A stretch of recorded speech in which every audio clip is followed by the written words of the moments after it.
we touched upon this a bit before, but this response was Jews becoming Karaites and Karaites becoming Jews, again, Egypt, late 17th century.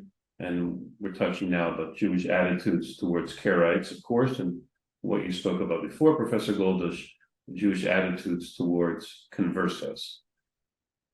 So, right, these are two very different situations, but they have certain things in common indeed. So, Karaites, so this is a very, very tricky halachic problem.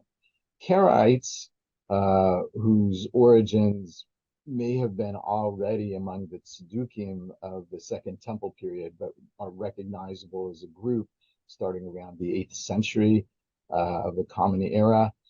These are people who, in one way or the other, and my colleagues who work in this field will be horrified by my casual and messy description of who they are, but essentially the overall concept is that they are critical of or reject in one degree or the other the oral law tradition, the Talmud, and the literatures that go with it, and attempt to live according to biblical law. That's why they are called Karaites, from the Hebrew root kuf resh aleph kra, meaning the Bible, the Torah. So they're the subject of a lot of rabbinic polemic and controversy. Of course, Rav Saadia Gaon is writing against them, and then a whole series of polemics occurring. And they right all through the Middle Ages into the High Middle Ages, they have communities, especially in Egypt. They have a strong community. They have communities other places.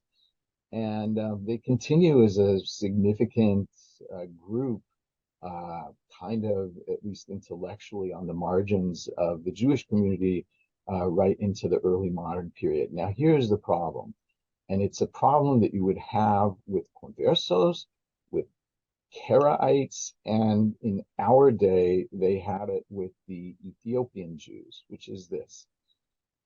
If you have a group of people who identify as Jews, but do not have or do not adhere to the oral law, that is to say, the Talmudic tradition, there is a problem about divorces. There is a Masechta Gittin in the Babylonian Talmud that gives detailed instructions about how to write a writ of divorce, a get. And it is quite complicated. It has to be done just so.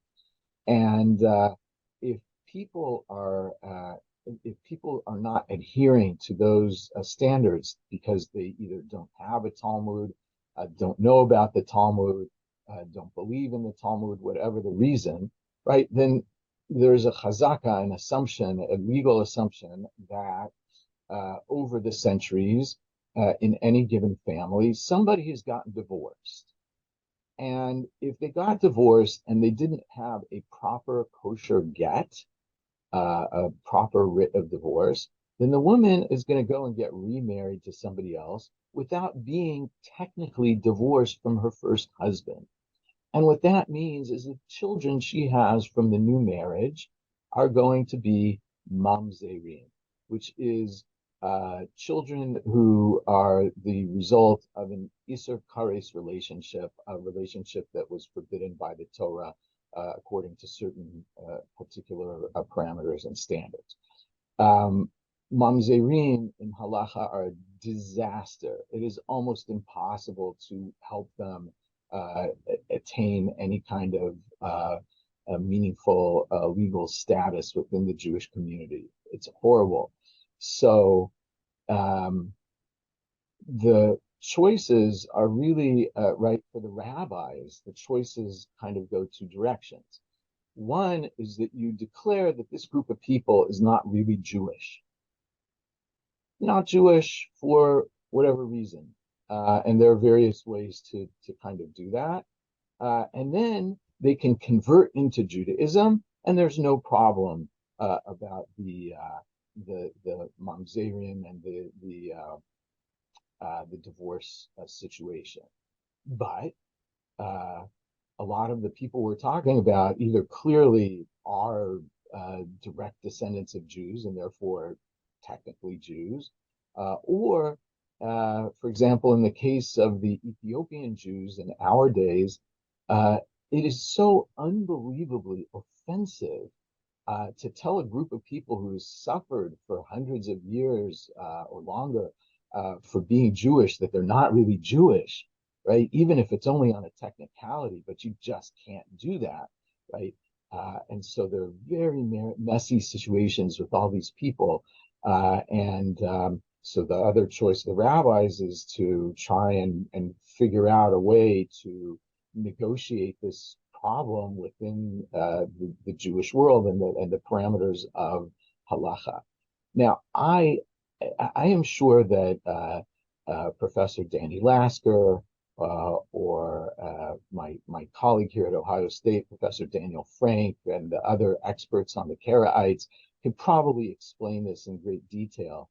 But somehow, for a long time and right into the 16th century, Karaites married freely with Jews. There apparently, at least for most poskim, for most halachic decisors, it was not a problem. They intermarried with Jews, and nobody had an issue about it. Later, they did. When I was at UCLA as an undergraduate student, a friend of mine found himself to be roommates with a guy that he met who was hanging out at the Chabad house. And the guy was becoming more religious and so on. And in some casual conversation, he asked this new friend where he came from or where his family was from. And he explained that his family was some kind of interesting Jews that he didn't really know much about from Egypt called Karaites.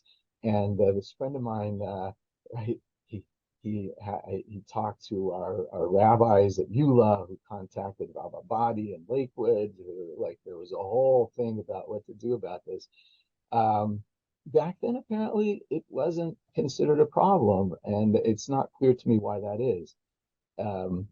The conversos were usually dealt with in the following way. If somebody's ancestry could be traced closely enough, right? So in other words, when it was shortly after the expulsion or after the family had been converted, then they were just absorbed back into the community. But if it was later on, let's say you're talking about the later 16th century, there was apparently, we know very little about this because there are very few records about this left, but apparently there was a sort of a pro forma conversion into Judaism that was done, and that way no kind of problem with the history of divorces in the family would occur. Without getting too political on the topic of Ethiopians, from your research on Sephardic Responsa, is there a difference between Sephardic Responsa and Ashkenazic Responsa as it relates to these kinds of Karaites, Conversos, Ethiopians? As we know, I think Abadi Yosef gave up stock, and Ethiopians were mainstream, right? And they were fine. Is there a difference at all? Is that we find that at all without getting too political here? I hesitate to say anything about this, but I will say, and while I have read any number of works of Sheilot Teshuvot of Ashkenazim also, I have focused much more on the Sephardim. My sense is that the Sephardi poskim are very practical. They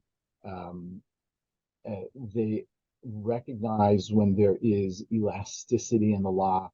You don't have briskers among the Sephardim. You don't have people who are trying to be Yotze all Shitas, or whatever this type of thing is, right? They're practical. They recognize that they are dealing with human beings. So do the Ashkenazi poskim and the Italian poskim. Don't get me wrong, but I feel that the Sephardim really kind of recognize the human cost of certain decisions, and they are willing to use the breadth in the halacha to help people.